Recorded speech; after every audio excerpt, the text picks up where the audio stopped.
तो हम लोग विटामिन बी से स्टार्ट कर रहे हैं। तो विटामिन बी का पूरा एक कॉम्प्लेक्स है। विटामिन बी के अंतर्गत बहुत ज्यादा क्लासिफिकेशन है, B1 B2 लगभग बहुत ज्यादा है। तो सभी का हम लोग अलग अलग पढ़ेंगे, क्योंकि डेफिशिएंसी डिसऑर्डर्स में आपको लिखने आएगा कि विटामिन का डेफिशिएंसी क्या है, तो फिर वहां पे आपको लिखना पड़ेगा। तो फर्स्टली विटामिन बी के हम बारे में जानते हैं। तो ये क्या है, एक तरह का क्या है, वाटर सॉल्युबल विटामिन है। तो अब ये जो वाटर सॉल्युबल विटामिन है, इधर विटामिन बी और विटामिन सी, तो ये दोनों क्या करते हैं कि मेनली वाटर में जाके सॉल्युबल होता है। और ये चीज हम जानते हैं कि हमारी बॉडी में वाटर स्टोर नहीं रहता है। तो ये जो बी विटामिन है, वटेवर जो भी इनका काम है, ये क्या करते हैं कि अपना काम करके यूरिन के थ्रू फ्लश आउट हो जाते हैं, यूरिन के थ्रू। तो अब यहाँ पे जो भी विटामिन हैं, म्यूट कीजिए जो भी हैं दूसरे लोग।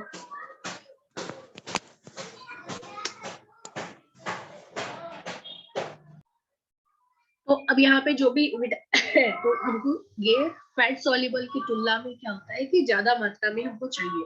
तो अब जो फैट सॉल्युबल है हमारा विटामिन ए डी ई के, तो ये क्या होता है कि हमारे बॉडी में जाकर स्टोर हो जाता है, जो भी एडिपोज टिश्यू है वहां पे जाकर स्टोर होता है। बट यहाँ पे विटामिन बी और विटामिन सी हमारे बॉडी में स्टोर नहीं होता। तो हम लोग एक एक करके सारे विटामिन के बारे में पढ़ेंगे। तो फर्स्टली है विटामिन B1, जिसको हम लोग अनदर वर्ड में थायमिन भी बोलते हैं। तो ये जो थायमिन है हमारा, ये जितने भी विटामिन है, ये मोस्टली हमारा मेटाबॉलिज्म पार्ट्स में बहुत ज्यादा पार्ट करता है, बहुत ज्यादा काम करता है। तो अब कोई भी मेटाबॉलिज्म हो, चाहे कार्बोहाइड्रेट मेटाबॉलिज्म हो, फैट्स मेटाबॉलिज्म हो, इवन प्रोटीन मेटाबॉलिज्म है, कोई भी तरह का मेटाबॉलिज्म हो, तो ये जो भी विटामिन है वो बहुत ज्यादा एसेंशियल वर्क करते हैं। तो फर्स्टली है हमारा विटामिन B1, तो ये नॉर्मल ग्रोथ के लिए हमको चाहिए होता है। और ऑब्वियस सी बात है कि जैसे, और दूसरा मेन काम क्या है कि एज अ कोएंजाइम्स काम करते हैं। तो जितने भी विटामिन हैं, कोएंजाइम्स, हमने एंजाइम्स वाले चैप्टर्स में ये चीज पढ़ा था कि जो भी विटामिन हैं अगर वो एंजाइम के साथ मिलके काम कर रहे हैं तो उसको हम लोग कोएंजाइम्स बोलते हैं। जो भी है अपना वीडियो ऑफ कीजिए, मेरा स्क्रीन ब्लिंक हो रहा है। नीरज यादव वीडियो ऑफ कीजिए।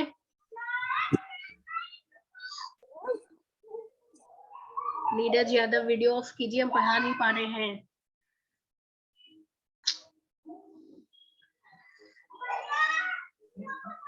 रुकिए मैम, हम बोल रहे हैं। नीरज, नीरज भाई आप वीडियो ऑफ कीजिए।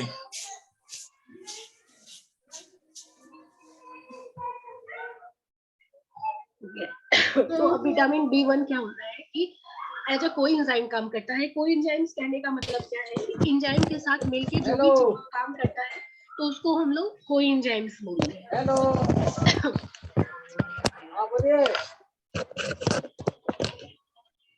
आप लोग को जब क्वेश्चन करना हो तभी खुद को अनम्यूट कीजिए, वरना म्यूट में ही रहिए, अदर्स को भी दिक्कत होती है पढ़ने में। तो मेनली क्या होता है कि एज अ कोएंजाइम्स काम करता है। कोएंजाइम्स क्या है कि एंजाइम्स का जो काम है कैटालाइसिस करना, कोई भी रिएक्शंस का रेट को बहुत ज्यादा फास्ट करना, उसके कोई भी केमिकल या फिजिकल प्रॉपर्टीज में चेंजेस किए बिना, तो वो एंजाइम्स है। तो अब एंजाइम्स की सिर्फ काम नहीं करता, उसके साथ बहुत सारी चीज मिल के काम करते हैं। तो जो भी चीज मिल के काम करते हैं तो उसको हम लोग बोलते हैं को आगे लगा देते हैं कोएंजाइम्स, एंजाइम के साथ मिलके काम कर रहा है। तो विटामिन बी बहुत ज्यादा कोएंजाइम्स के रूप में काम करते हैं। तो उसमें थायमिन भी है। तो ये हमको कार्बोहाइड्रेट मेटाबॉलिज्म में काम करता है क्रेब्स साइकिल के दौरान। क्रेब्स साइकिल आपने बायोकेमिस्ट्री में पढ़ा है, और जो लोग नहीं पढ़े हैं वो सेकेंड ईयर में पढ़ेंगे। आप फोर्थ बैच वाले क्या बायोकेमिस्ट्री सेकेंड ईयर में है, तो आप लोग सेकेंड ईयर में पढ़ेंगे। तो अब यहाँ पे क्या हो रहा है कि ये जो कोएंजाइम्स का काम कर रहा है, तो ये थायमिन पायरोफॉस्फेट के रूप में काम कर रहा है, जनरली फॉस्फोराइजेशन रिएक्शंस में ही जाता है। तो अब ये जो डेफिशिएंसी है इसका, तो दो फंक्शंस आप जान लिए। पहला फंक्शन नॉर्मल ग्रोथ के लिए, दूसरा एज अ कोएंजाइम्स काम कर रहा है कार्बोहाइड्रेट मेटाबॉलिज्म से। तो अब जो इसका वर्क है, डेफिशिएंसी है, तो फर्स्ट डेफिशिएंसी है बेरी बेरी। अब आपको लगेगा कि बेरी बेरी क्या है, तो बेरी बेरी मेनली क्या है कि बेरी बेरी एक तरह का बीमारी है जो हमारे बॉडी में थायमिन की कमी से होता है। इसमें क्या होता है कि हमारा बॉडी B1 को एब्जॉर्ब नहीं कर पाता। तो अब ये जो बेरी बेरी है ये दो तरह का होता है, एक वेट और एक ड्राई। तो अब इन दोनों का मेनली क्या काम करता है कि हमारे नर्वस सिस्टम पे और हमारे हार्ट पे इफेक्ट डालता है। तो अब नर्वस सिस्टम में इफेक्ट डालेगा तो क्या होगा, ऑब्वियस पैरालिसिस होने लग जाएगा, या फिर क्या होगा कि हम अपना कोऑर्डिनेशन भूल जाएंगे। हमारा नर्वस सिस्टम सही से अगर काम नहीं करेगा तो हम क्या करेंगे, अपना कोऑर्डिनेशन भूल जाएंगे। दूसरा क्या करता है कि हमारे हार्ट पे ये बहुत ज्यादा इफेक्ट डालता है, हमारा हार्ट रेट बहुत ज्यादा तेज से हो जाता है, तो उसको हम लोग टैक्टिकार्डिया बोलते हैं, जिसमें हार्ट रेट बहुत ज्यादा है, मतलब इनडायरेक्टली ये काफी ज्यादा बीपी को बढ़ा देता है। अगर बेरी बेरी को ट्रीट नहीं किया जाए तो इवन बहुत ज्यादा वाइटल है, बहुत ज्यादा फैटल है, इवन आदमी का डेथ भी हो जाता है। उसके अलावा हार्ट फेल्योर, पैरालिसिस, ओडिमा इन सबका डेफिशिएंसी डिसऑर्डर्स है। तो ओडिमा में मेनली क्या होता है कि हमारे बॉडी में वाटर रिटेंशन बहुत ज्यादा बढ़ने लग जाता है। सारा सेल्स क्या करता है, हम जानते हैं कि वाटर हमारे बॉडी में हमेशा चाहिए होता है, लेकिन बहुत ज्यादा स्टोर फॉर्म में नहीं होता। अगर वही वाटर हमारे बॉडी में स्टोर हो गया तो वो हमारे बॉडी में बीमारी का रूप ले लेता है, ओडिमा। आप देखे होंगे किन्हीं किन्हीं का पैर वैर फूल जाता है, तो दैट इज ओडिमा, उसके सेल्स में पानी भर जाता है, तो उनको ही हम लोग ओडिमा बोलते हैं। विटामिन B1 में किन्हीं को कोई दिक्कत है?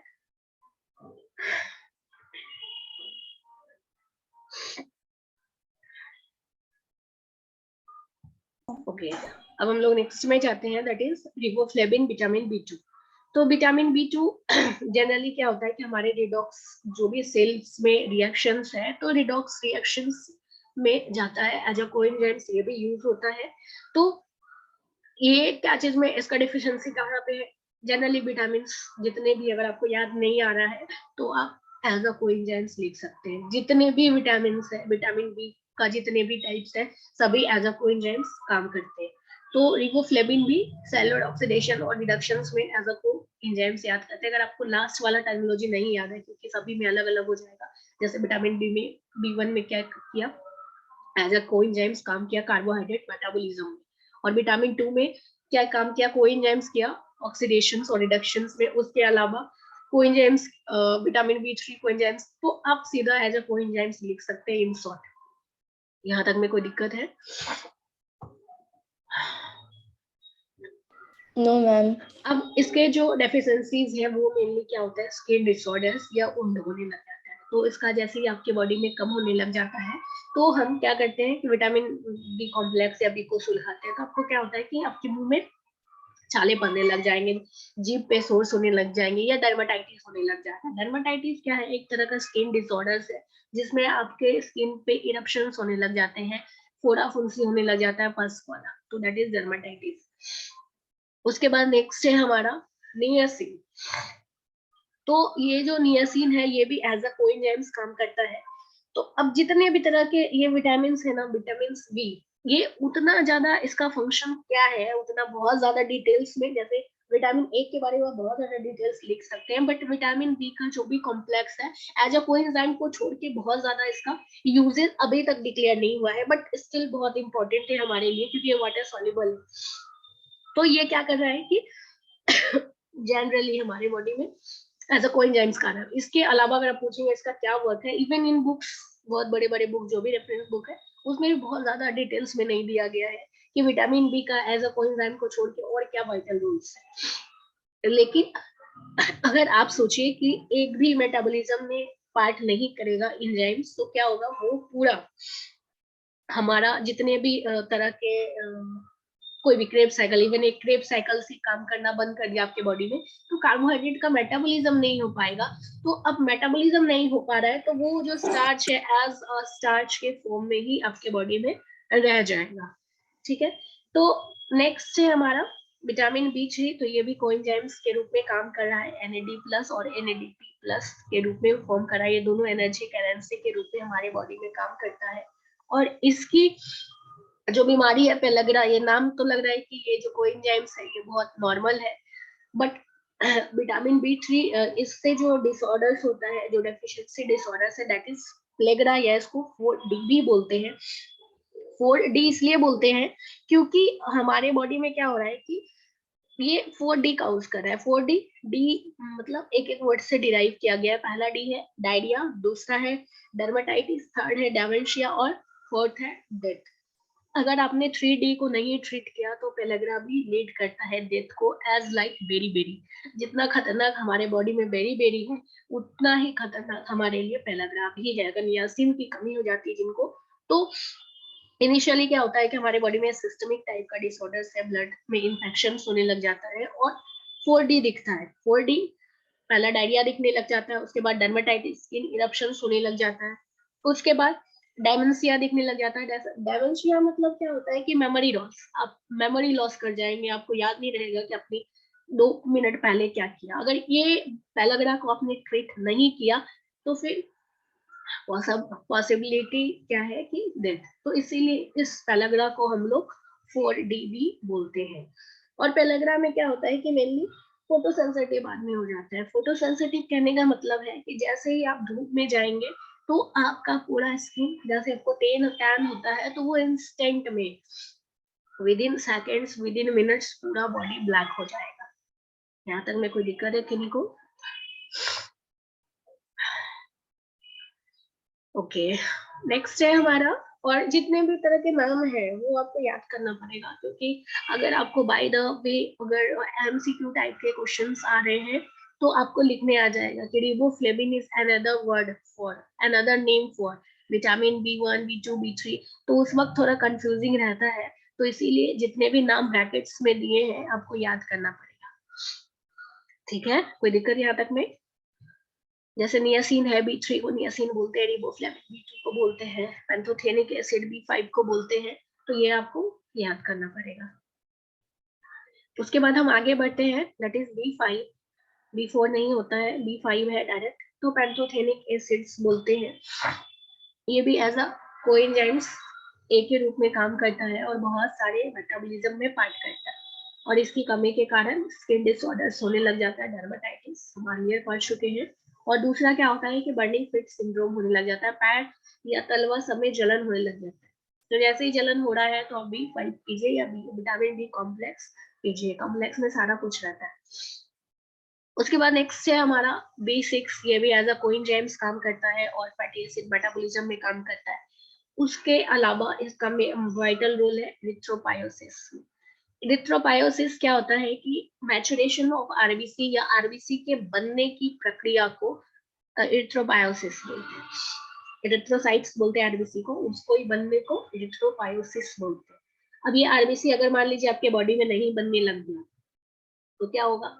एनेमिक होने लग जाएंगे आप इसके डेफिशिएंसी से। तो इस और बहुत सारे स्किन डिसऑर्डर्स होने लग जाएंगे, आपको वीकनेस होने लग जाएगा, फैटिग होने लग जाएगा।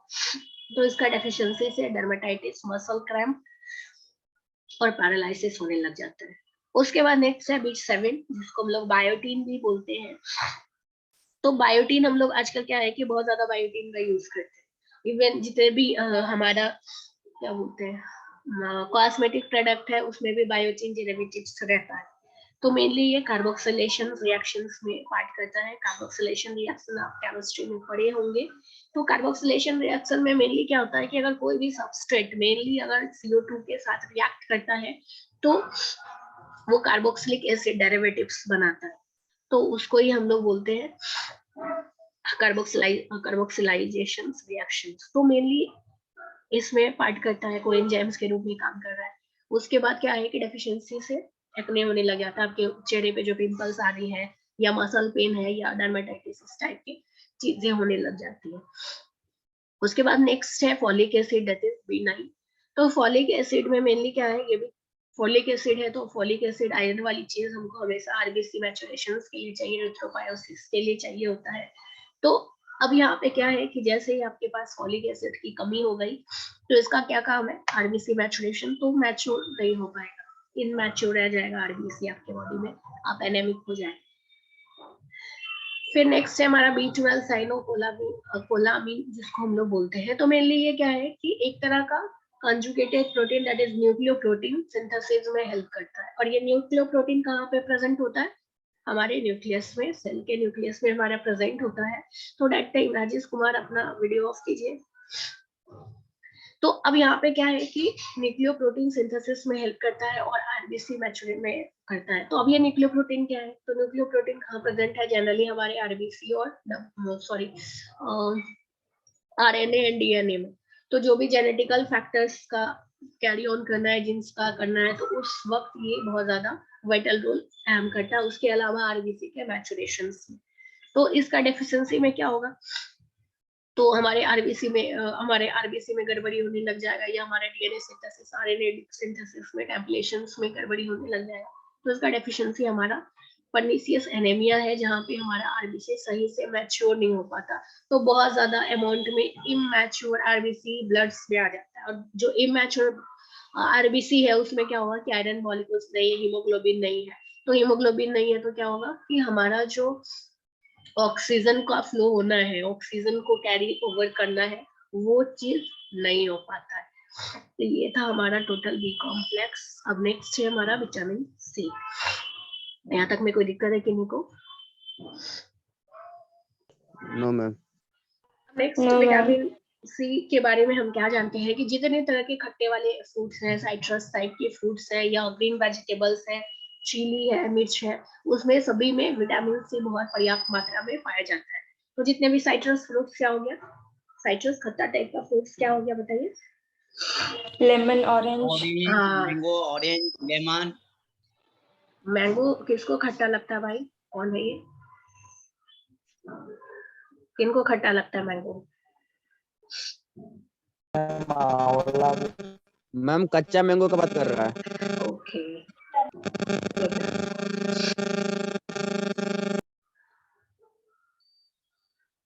हाँ, कच्चा वाला में खट्टा रहता है।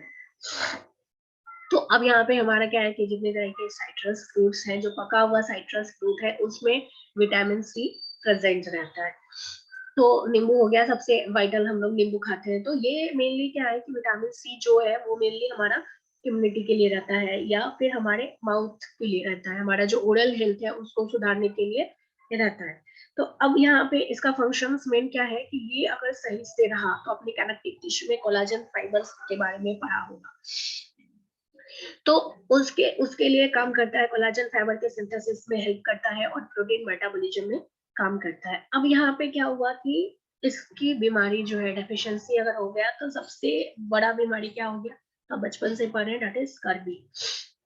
स्कर्वी क्या होता है कि हमारे माउथ का है, हमारे ब्लीडिंग होने लग जाता है गम्स का या टिप्स का।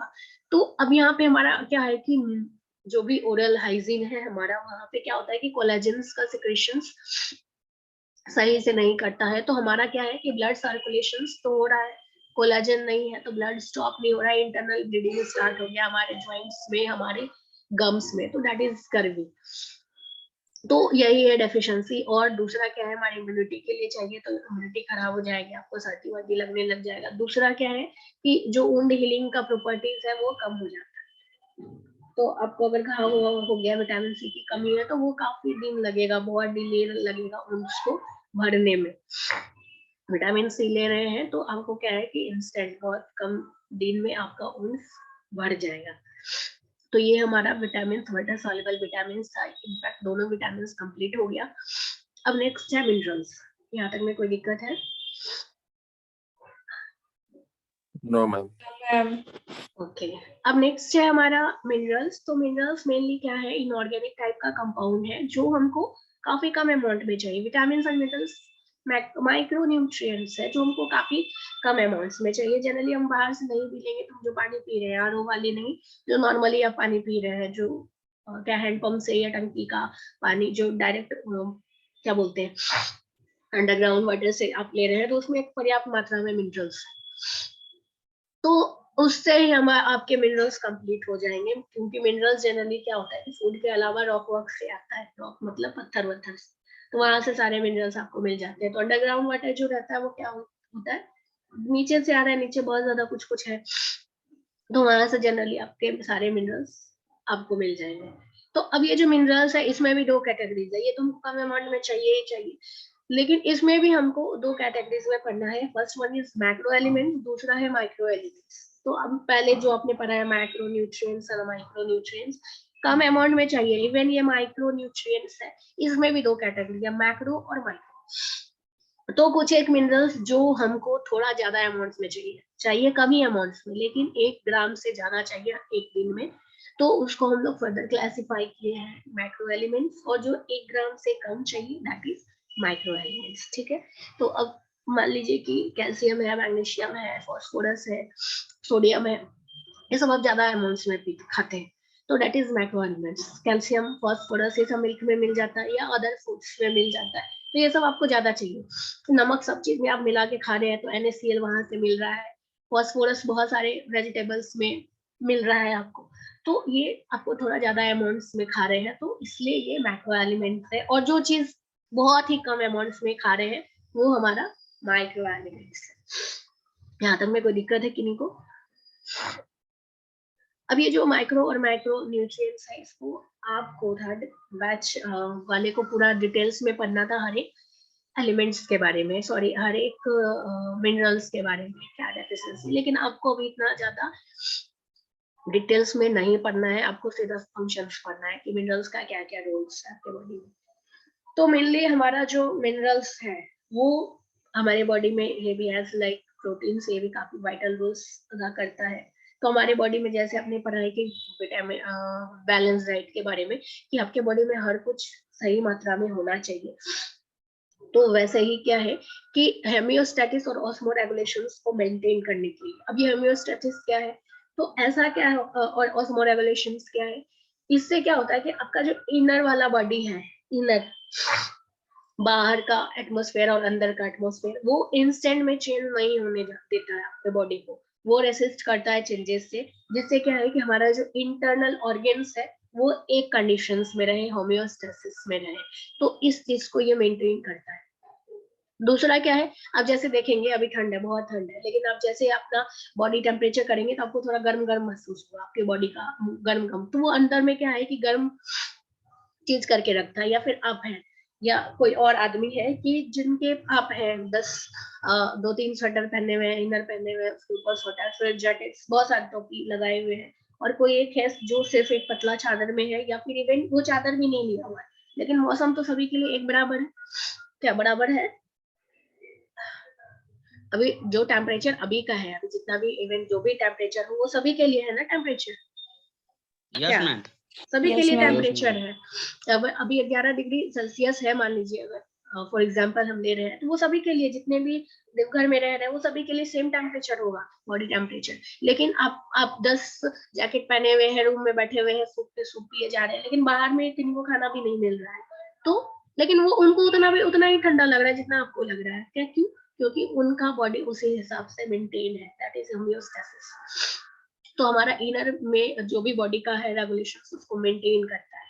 ठीक है, तो मिनरल्स का ये वाइटल रोल है। अगर मान लीजिए इंस्टेंट में मेंटेन नहीं होता जो बाहरी था, तो हमारा क्या होता है कि जितने भी तरह के सिस्टम है हमारे बॉडी में, रेस्पिरेटरी से लेके कोई भी सिस्टम, सब एल्टर करने लग जाता, फंक्शन नहीं करता, सब मैल फंक्शन करने लग जाता, क्योंकि सभी को हमारे बॉडी में जो भी एंजाइम्स काम कर रहे हैं, सभी चीज काम करने के लिए हमको एंजाइम्स की जरूरत है, तो वो एक खास टेम्परेचर पे काम करता है।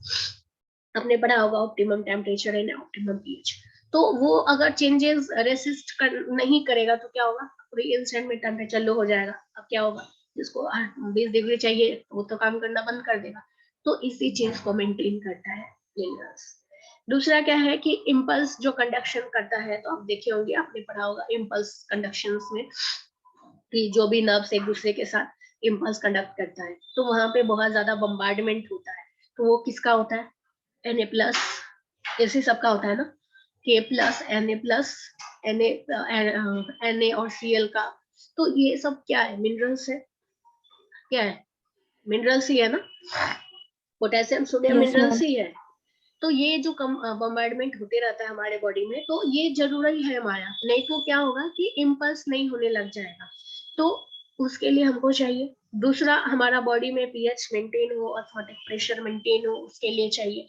ब्लड क्लॉटिंग के लिए चाहिए, एरिथ्रोपायोसिस के लिए चाहिए, आरबीसी के बनने के लिए हमारे बॉडी में चाहिए। ठीक है। उसके बाद नेक्स्ट है कि और बहुत सारे डिसऑर्डर, जैसे ही कमी होने लग जाएगा तो बहुत सारे मेटाबॉलिक डिसऑर्डर्स होने लग जाएगा। फास्फोरस का कमी होने लग जाएगा तो बोन्स कमजोर होने लग जाएगा, कैल्शियम का कमी होने लग जाएगा, तो हमारा जो क्या बोलते हैं गम्स और टीथ है वो कमजोर होने लग जाएगा। तो ये सब बीमारी होने लग जाता है। उसके बाद नेक्स्ट है हमारा न्यूट्रिशन डेफिशिएंसी डिजीज। तो ये आई थिंक दूसरे दिन पढ़ेंगे, क्योंकि अभी दूसरे क्लास का टाइम हो गया है, थोड़ा लेट से स्टार्ट किए थे हम। ठीक है, Okay, ma'am. Okay. Okay, ma'am. Thank you, ma'am. Welcome Thank you, ma'am. Welcome welcome.